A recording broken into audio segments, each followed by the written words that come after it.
सलवा जुड़ूम यानी कि शांति मार्च इसे हिंदी में कहा गया। और जब इसे हम देखते हैं तो सलवा जुड़ूम शब्द से वो लोग वाकिफ़ हैं जो नक्सलवाद शब्द से वाकिफ़ हैं, यानी कि जो बस्तर की इन चीज़ों को जान रहे हैं और समझ रहे हैं कि ये सब क्या है उनके लिए। लेकिन जो नहीं जान रहे हैं हमारे दर्शक, जो नए दर्शक हैं, उन्हें ये समझना होगा, ऐसे समझिएगा इससे कि नक्सलवाद के खिलाफ़ एक जन आंदोलन शुरू किया गया था। बाद में उसे ये देखने में मिला था कि राजनीतिक रंग चढ़ गया था उस आंदोलन को। उसमें महेंद्र कर्मा भी शामिल हो गए थे और बाद में सलवा जुड़ूम के जो लोग थे उन्हें स्पेशल पुलिस ऑफिसर्स यानी कि एसपीओ की भर्ती में लिया गया था। बाद में उन्हीं जवानों को जो है डीएफ में रखा गया, यानी कि डिस्ट्रिक्ट फोर्स में रखा गया। अब इस चीज़ को एक बार और समझिएगा कि एक ऐसा जन आंदोलन खड़ा हुआ था माओवादियों के खिलाफ, जो माओवादियों का खात्मा करना चाहता था। इस क्षेत्र के लगभग सभी गांव, यानी कि बस्तर में जिस इलाके में नक्सलवाद का प्रभाव यानी माओवाद का प्रभाव देखा गया था एक लंबे समय से, उसके खिलाफ एक जन मुहिम शुरू हुई थी जिसका नाम था सलवा जुड़ूम। तो सलवा जुड़ूम जब शुरू हुआ था तब बहुत ज़्यादा यहाँ पर त्राही मच गई थी। एक तरह से देखा जाए तो इतना ज़्यादा हिंसक माहौल हो गया था यहाँ कि कभी माओवादी मारे जाते थे, कभी आम लोग मारे जाते थे, कभी सुरक्षा बलों के पुलिस के जवान मारे जाते थे। अब इन तीनों को मिलाकर हम बोले तो एक ही शब्द आता है कि मारे जाते थे। और आधिकारिक तौर पर देखें तो कुछ लोगों के लिए शहीद शब्द का इस्तेमाल हम कर सकते हैं, लेकिन जब शहीद शब्द का इस्तेमाल करते हैं हम जवानों के लिए, तब माओवादियों को हमसे शिकायत हो जाती है कि भाई आप जवानों के लिए शहीद होना शब्द इस्तेमाल करते हैं तो हमारे लिए क्यों नहीं करते। तो ये सारी दिक्कतें भी हैं हमारी रिपोर्टिंग में और यहाँ के रिपोर्टर्स के साथ। लेकिन इनके साथ एक और दिक्कत है, ये वो लोग हैं जिनके चेहरे आप देख रहे हैं, ये वो युवा हैं जिन्हें उसके लिए भर्ती किया गया था कि ये उन लोगों को शिक्षित कर सके, यानी उन बच्चों को शिक्षित कर सके जिनके गांव सलवा जुड़ूम में उजड़ गए थे। उस जन आंदोलन में जब आम लोग जब माओवादियों से लड़ रहे थे, एक बहुत बड़ी भीड़ थी, बहुत बड़े क्षेत्र में बहुत व्यापक उग्र आंदोलन शुरू हो गया था। लेकिन बाद में इसे कोर्ट में भी ये मामला चला था, न्यायालय में भी ये मामला चला था, ये अलग तरह की बात है। लेकिन उस दौरान स्कूल बंद हो गए थे कई सारे, इन क्षेत्रों में बस्तर के बहुत सारे क्षेत्रों में स्कूल बंद हो गए थे। प्राइमरी स्कूल बंद हो गए थे, आंगनबाड़ी बंद हो गए थे और मिडिल स्कूल बंद हो गए थे, कई जगह हाई स्कूल भी बंद हो गए थे। तो उन स्कूलों को दोबारा शुरू करने का काम शुरू किया गया।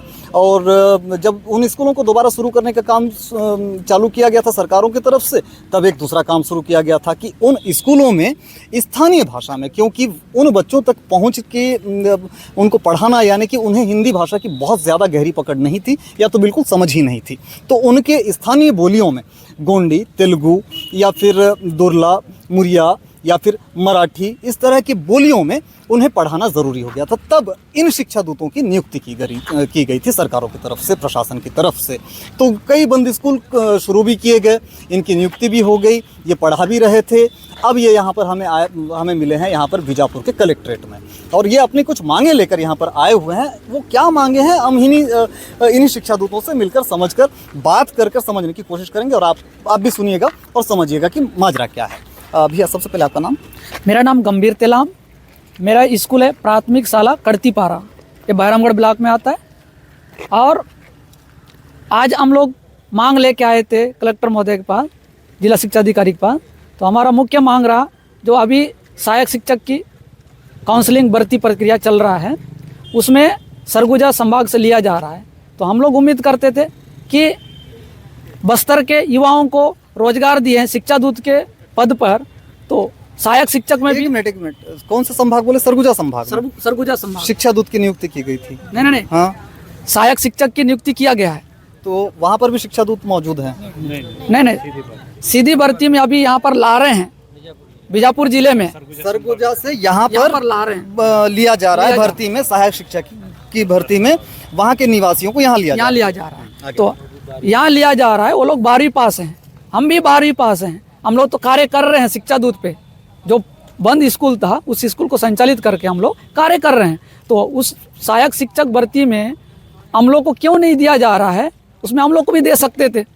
हम लोग तो ऐसे ही अपने बच्चों के मातृभाषा में गोंडी, हल्बी, तेलुगु, दोरली, बत्री, इन भाषाओं में हम लोग हिंदी के साथ साथ इन भाषाओं में शिक्षा दे रहे हैं, हम लोग सिखा रहे हैं बच्चों को। तो फिर वो सरगुजा से ला रहे हैं, रायगढ़िया बोलते हैं वो लोग, सरगुजिया बोलते हैं, तो वो शिक्षक आके इन बच्चों को किस तरह से शिक्षा देंगे, ये उम्मीद मेरे को तो नहीं लगता है बच्चे सीख पाएंगे, समझ पाएंगे। इससे पहले तो ऐसे ही होता था, हमारे पढ़ते समय भी यही होता था, बाहर से टीचर आते थे, वो लोग गोंडी एलबी में नहीं बोलते थे, हम लोग को समझ नहीं आता था। अपने स्तर से हम लोग जैसा भी पढ़ लिए, सीख लिए, आज यहाँ पहुँचे हैं। आज दूसरी जो मांग है, तो आज दूसरी मांग है हमारा जो वेतन वृद्धि से संबंधित। हम लोग वेतन वृद्धि के लिए इससे पहले जो कलेक्टर थे कटारा साहब, उस वक्त हम लोग बताए थे कि हमारा वेतन वृद्धि किया जाए, तो कटारा महोदय जी ने बोले थे कि आप लोगों का काम देखा जाएगा, किस तरह पढ़ा रहे हो, कैसे कर रहे हो, सही पढ़ा रहे हो या नहीं, संचालित कर रहे हो या स्कूल रोजाना जाते हो या नहीं जाते हो, ये पूरा निरीक्षण किया जाएगा, उसके बाद आप लोग का वृद्धि किया जाएगा करके। तो कटारा साहब का यहाँ से ट्रांसफर हो गया, लेकिन आज तक हमारा वेतन वृद्धि नहीं हुआ। वेतन अभी कितना मिल रहा है? अभी हम लोग को 10,000 रुपया मानदेय दिया जाता है, वो भी प्रति महीना, हर महीना यानी कि नहीं डाल रहे हैं, लेट करके भी कभी डाल रहे हैं तो डालते हैं। अभी हम लोग का रुका हुआ भी है, 2023 का मार्च अप्रैल का 2 महीने का रुका है पुराने शिक्षा दूतों का, 2019 से लेकर 2023 तक के। 23 में जो जुलाई से जो नया संस्था संचालित हुआ है, उन नए शिक्षा दूतों का जुलाई से लेकर जनवरी तक का अप्राप्त है, अभी तक नहीं मिला। पुराने शिक्षा दूतों का कब से कब तक रुका हुआ है बोल रहे हैं आप? फरवरी और मार्च का 2 महीने का। नए शिक्षा दूतों का? नए शिक्षा दूतों का जुलाई से जनवरी तक का, जुलाई से लेकर जनवरी तक जनवरी नए तक शिक्षा दूत हैं। जी। कंटिन्यू जुलाई से लेकर जनवरी तक कंटिन्यू, इस सत्र बीते साल के जुलाई से लेकर इस साल के जनवरी तक। और इसमें एक कहना भी है सर, जैसे उन लोगों को बोल रहे हैं कि उन लोग माड़िया जाति में आते हैं, उनको लिया जा रहा है। हम भी माड़िया जाति में आते हैं सर, हम भी इतना 4-5 साल से अपना ऐसे कौन बोले थे माड़िया जाति में? जब भी सर से मिले तो उन लोग माड़िया जाति के कौन सर? बीओ साहब से मिले थे, बीओ तो उन लोग माड़िया सर से? जी, तो उन लोग माड़िया जाति से है, तो उनको लिया जा रहा है, उन लोग एकदम पिछड़ा वर्ग में आते हैं बोल के। तो हम लोग भी तो नक्सल प्रभावित क्षेत्र से आते हैं सर, हम लोग भी माड़िया जाति में आते हैं, हम लोग भी अंदरूनी क्षेत्र में अपने जान को जोखिम में डाल के स्कूल में पढ़ाने जाते हैं और डेली स्कूल जाते हैं। हम लोग को तो पुलिस से भी डर रहता है, एक तो अंदर वालों से भी डर रहता है, उसके बावजूद भी हम लोग अपना स्कूल संचालित कर रहे हैं। हम लोग का ये डर है सर, जैसा उन लोग आने के बाद हम लोग को कहीं निकालना दिया जाए, उसके बाद हम लोग का भविष्य तो बर्बाद हो गया सर। हम लोग तो पढ़ाई छोड़कर भी अपना स्कूल में ध्यान लगा रहे हैं, हम लोग बीच में पढ़ भी नहीं पा रहे हैं, स्कूल को छोड़ के स्कूल भी नहीं जा पा रहे हैं कि अपना आगे का पढ़ाई कर सके। तो इसके बाद उन लोग आने के बाद हमको निकाल देंगे तो हम लोग का ज़िंदगी तो बर्बाद ही है सर। उसके बाद हम लोग कहाँ जाए, इसके बारे में शासन को तो हम लोग सौंपे हैं, उसको हम लोगों के बारे में कुछ सोचे सर। हम लोग यही आश्वासन करते हैं कि शासन हमारे बारे में सोचे। अगली मांग क्या है आप लोग? अगली मांग है हम लोग को नियुक्ति आदेश हम लोग को नहीं दिया गया है। नियुक्ति आदेश नहीं दिया गया है, हम लोग केवल पंचायत प्रस्ताव के माध्यम से कर रहे हैं हम लोग। तो अभी कलेक्टर महोदय भी यही बोले हैं, आप लोग मौखिक आदेश पे नहीं हो, आप लोग को लिखित के रूप में पंचायत दिया है, पंचायत नियुक्ति किया है, आप पंचायत के कर्मचारी के रूप में हो आप, ऐसा उनका कहना है। तो हम लोग ये सोच रहे थे पंचायत तो प्रस्ताव से हम लोग कर रहे हैं। ठीक है, ये चीज़, इस चीज़ में मेरी क्लैरिटी है। जी। मैं आपसे कुछ और बातें पूछना चाह रहा हूँ। अंदरूनी क्षेत्र समझते हैं ना? जी, अंदरूनी क्षेत्र, जी, जिन जिन जगहों पर स्कूल बंद हुए थे, है ना? जी। तो क्या उन्हीं जगहों पर स्कूल चालू किए गए? जी, आप लोग उन्हीं जगहों पर पढ़ा रहे हैं? जी, उन्हीं जगहों पढ़ा रहे हैं सर, जहाँ पर स्कूल बंद थे? गोरनामन के लिए। जी। और लास्ट छोर अगर अपन देखें तो सेंड्रा की तरफ सेंटर है सर। सेंड्रा कौन है? सेंड्रा में आप नहीं आ पाए हैं वो लोग। नहीं आ पाए हैं? जी सर। ठीक है। तो आप लोगों की जो समस्या है, इस समस्या को लेकर क्या आप लोगों ने कभी जनप्रतिनिधियों से, यानी कि विधायक हो गए या कोई मंत्री हो गए, इनसे कभी मुलाकात करी? हाँ, पिछली सरकार में हम लोग विधायक से तो कई बार मुलाकात हुआ, मांग रखे सरकार थे। मतलब ये पिछली सरकार, कांग्रेस की सरकार के समय कई बार विधायक के पास भी मांग रखे थे। विधायक आगे मैं इस मांग को आगे रखूंगा, विधानसभा में रखूंगा करके बोले थे। इसके पश्चात हम लोग शिक्षा मंत्री भी रहे। एक बात बताओ, वो जो विधानसभा में मांग रखूंगा बोले तो कौन से साल में बोले थे? 2023 में ही बोले थे। अच्छा, 2023 तो विधानसभा सत्र के पहले बोले थे या फिर? पहले बोले थे, विधानसभा सत्र के पहले बोले थे। पहले ही हम लोग शिक्षा मंत्री के पास भी गए थे, पिछला सरकार, कांग्रेस सरकार के शिक्षा मंत्री रहे, उनके पास भी गए थे। तो उन्होंने भी बोले थे विधानसभा जो नाम ध्यान से उतर रहा है, क्या नाम था उनका जो पिछले सरकार में शिक्षा मंत्री थे? रविंद्र चौबे सर। जी। रविंद्र चौबे सर थे, उनके निवास में हम लोग गए थे, तो उन्होंने आश्वासन दिए थे मैं वहाँ रखूँगा, तो आप लोग की मांग बिल्कुल आप लोग को दिया जाना चाहिए करके। तो कोई टोटल आप लोग शिक्षा दूतों की संख्या कितनी होगी 225 है हमारी बीजापुर जिले में। पूरे संभाग में? संभाग में हम लोग 325 के आसपास है।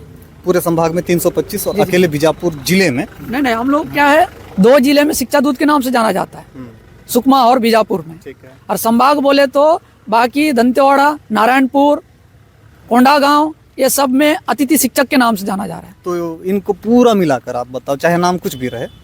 पूरा हम लोग 1800 के आसपास है। 1800। जी जी। और अकेले बीजापुर में जो है आप लोग 225 है। तो 225 लोगों की बात है ये, 225 युवाओं की बात है। अगर आप ऐसे देखते हैं या फिर ऐसे देखते हैं कि 225 वोटर्स की बात है, तब भी 225 वोट आपके लिए बहुत कीमती हो जाते हैं। पिछले विधानसभा चुनाव में विक्रम शाह मंडावी लगभग 22,000 वोटों के अंतर से जीते थे। तो हो सकता है, चलिए हम एक संभावना जता रहे हैं, हम आपको बोल नहीं रहे हैं, एक संभावना जता रहे हैं कि हो सकता है कि उन 22,000 वोटों में ये इनके वोट भी शामिल रहे हों। लेकिन इस बार के विधानसभा चुनाव में हम एक आशंका जता रहे हैं, हम आप पर कोई इस तरह से बात टिप्पणी नहीं कर रहे, हो सकता है कि वो माइनस हो गए 225 वोट। और इसी तरह से विधायक विक्रम शाह मंडावी इस बार जीते जरूर, लेकिन वोटों का अंतर 22,000 वोटों के अंतर से कितने में आ गए हम? लगभग 3,000 के अंतर में। तो मसला कुछ और है, चीज़ें कुछ और हैं। नक्सल प्रभावित क्षेत्र एक ऐसे शब्द का इस्तेमाल किया जाता है। फिर हम अभी वर्तमान में जिन चीज़ों को देख रहे हैं, समझ रहे हैं, हालांकि प्रभाव कम हुआ है और चीज़ें बदली हैं, बहुत हद तक के बदलाव देखने को मिल रहा है बहुत सारी चीज़ों में। हम माओवाद के अंदर भी देखते हैं, वहाँ पर भी चीज़ें बदली हुई दिखाई देती हैं खूब सारी, और यहाँ पर भी हम देखते हैं प्रशासनिक स्तर पर इधर भी कुछ चीज़ें बदली हुई दिखाई देती हैं खूब सारी। लेकिन इस तरह की घटनाएं भी सामने आती रहती हैं अंदरूनी इलाकों से कि आरोप लगते रहते हैं जवानों पर या फिर कभी कभी नक्सलियों पर। तो ये जो चीज़ें जो चलती रहती हैं, यहाँ पर जो स्कूल जो बंद हुए थे सलवा जुड़ूम के वक्त में, सलवा जुड़ूम के वक्त में जो स्कूल बंद हुए थे वहाँ पर, तो ये जो टोटल 225 स्कूलों में पढ़ाने वाले आप लोग 225 अलग अलग हैं या फिर टोटल 225 स्कूल में पढ़ाते हैं आप लोग, या फिर 225 शिक्षा दूत हैं? ठीक है। और कितने स्कूलों में पढ़ाते हैं आप लोग? 223 स्कूल है। 223 स्कूलों में अगर पढ़ा रहे हैं, तो अगर एक स्कूल में लगभग कितने बच्चे आते होंगे? एक स्कूल में अलग अलग है, लगभग मिनिमम कितने आते हैं? आते हैं 25 के पास आते हैं। 25 के आसपास। और अधिकतम? देखिए इसमें ऐसा है जहाँ पर थोड़ा बहुत रोड से लगा हुआ है आश्रमशाला अगर है आसपास, तो उस जगह पे 25 बच्चे हैं, दर्ज में 30 हैं। जहाँ पर बिल्कुल संस्था आसपास है ही नहीं है, वहाँ पर सोचा जाए तो 80, 90, 70 ऐसा ही बच्चे हैं। ऐसा एक संस्था का नाम बताइएगा जहाँ पर 80-90 के ऊपर हों बच्चे। हुर्रेपाल में है। हुर्रेपाल बैरामगढ़ ब्लॉक है। जी जी, ये बीजापुर दंतेवाड़ा बॉर्डर के जी जी है ना? जी ठीक। तब आप अब ऐसे समझिएगा, हमने एक बच्चा भी महत्वपूर्ण है। एक बच्चा, सिर्फ एक बच्चा रेलवे स्टेशन पर चाय बेचता था, एक बच्चा, वो आज इस देश के पीएम हैं। आप समझते हैं चीज़ों को। यदि शिक्षा का अवसर सभी को समान रूप से मिलता है, तो शिक्षा देने वाले को भी कुछ अवसर मिलने चाहिए। इस तरफ भी सरकार को और प्रशासन को ध्यान देने की ज़रूरत है। और जिस तरह से हम सारी समस्याओं का निराकरण अगर हम करना चाहते हैं और इस क्षेत्र की समस्या का निराकरण करना चाहते हैं, तब इसी तरह से छोटी छोटी कुछ समस्याएं होती हैं। हालांकि ये कोई छोटी समस्या नहीं है, आजीविका का सवाल है और बच्चों की शिक्षा का भी मामला है। और इस तरह से और कोई बात आप करना चाहें? सर, हम लोग का ये है, अभी हम लोग जो वर्तमान भर्ती चल रहा है सहायक शिक्षक वाला, यहाँ कौन से ले रहे हैं, अभी ज्वाइनिंग ले रहे हैं, और उनका अगर अभी तीसरा काउंसलिंग स्टार्ट होने वाला है, आज से स्टार्ट हो गया काउंसलिंग का, तो उसमें अगर रोक नहीं लगता है तो हम लोग ये उम्मीद कर रहे हैं, ये सोच रहे हैं कि हम लोग उसको रोक लग जाए, या नहीं होता है तो हम लोग पूरे बीजापुर ज़िले क्या बस्तर संभाग में पूरा स्थानीय भर्ती से लेकर करवाने के लिए, या नहीं करते हैं तो करवाने के लिए हम लोग एक उग्र आंदोलन करना चाह रहे हैं। हम लोग उग्र आंदोलन करेंगे। आज भी हम लोग ये उग्र आंदोलन आपको चुनाव के पहले करना था ना जी? चुनाव के पहले करना था, हम लोग को समय नहीं हो पाया। हमारे साथियों के साथ कई आरोप भी लगे थे, कई लोगों को दबाव भी था। अभी करोगे तो 5 साल झेलोगे? 5 साल झेलेंगे सर, लेकिन क्या है, अभी जो सरकार है उससे भी उम्मीद है वो हम लोग का बात को सुनेंगे। उन्होंने भी घोषणा किया था घोषणा पत्र में डाले थे स्थानीय भर्ती हम लोग लाएंगे, तो हम उम्मीद करते हैं स्थानीय भर्ती कराया जाए। ठीक है, तो इनकी बात बिल्कुल, इनकी बात को सुना जाना चाहिए, प्रशासनिक स्तर पे हो चाहे शासन स्तर पे, थोड़ा ध्यान देने की ज़रूरत है। ये आप जब देखते हैं तो ये 225 वोट नहीं है। बीजापुर विधानसभा के लिए एक व्यक्ति के घर में कम से कम 4 सदस्यों को आप लेकर चलिएगा, तो इस हिसाब से भी आप आंकलन लगाइएगा। और दूसरी बात कि अगर आप इनके भविष्य के लिए थोड़ा सोचेंगे या फिर भी इनके वर्तमान समस्याओं के निराकरण की तरफ थोड़ा सोचेंगे, और दूसरी बात, अगर आपको जैसे इन्हें कहा गया था, कलेक्टर कटारा यहाँ पर मौजूद थे, यहाँ पर रहे हैं, पहले पदस्थ थे राजेंद्र कटारा, तो उन्होंने कहा कि पहले आप लोगों के पढ़ाने का तरीका हम देखेंगे, उसके बाद फिर हम आपसे कोई बात करेंगे, सोचेंगे।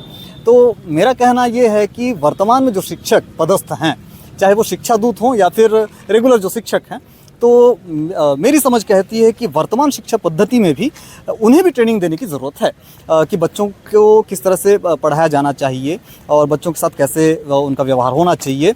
जिस तरह से हम विकसित राष्ट्रों की तरफ देखते हैं तो वहाँ की शिक्षा की जो क्वालिटी है वो बहुत अलग है। और जब हम इंडिया की बात करते हैं, इंडिया में फिर बड़े बड़े जो प्राइवेट स्कूल्स हैं उनकी बात अलग हो जाती है, फिर गवर्नमेंट स्कूल्स हैं तो उनकी भी अलग अलग बात हो जाती है। और जब आप बस्तर पहुंच जाते हैं छत्तीसगढ़ के, और बस्तर में फिर बीजापुर जब आ जाते हैं तो यहाँ का मैटर और ज़्यादा उलझ जाता है। तो बहुत गंभीरता से इन चीज़ों को सोचने की ज़रूरत है, और उतनी भी गंभीरता से सोचने की ज़रूरत नहीं कि हमारी बातें आपको बुरी लगने लगें हम इतने भी गंभीर होकर नहीं बोल रहे हैं, लेकिन ये सवाल इनकी आजीविका का है और दूसरा क्षेत्र के विकास का भी है। इस दृष्टिकोण से इन मामलों को कम से कम थोड़ी संजीदगी से लेने की ज़रूरत है। दीजिएगा इजाज़त।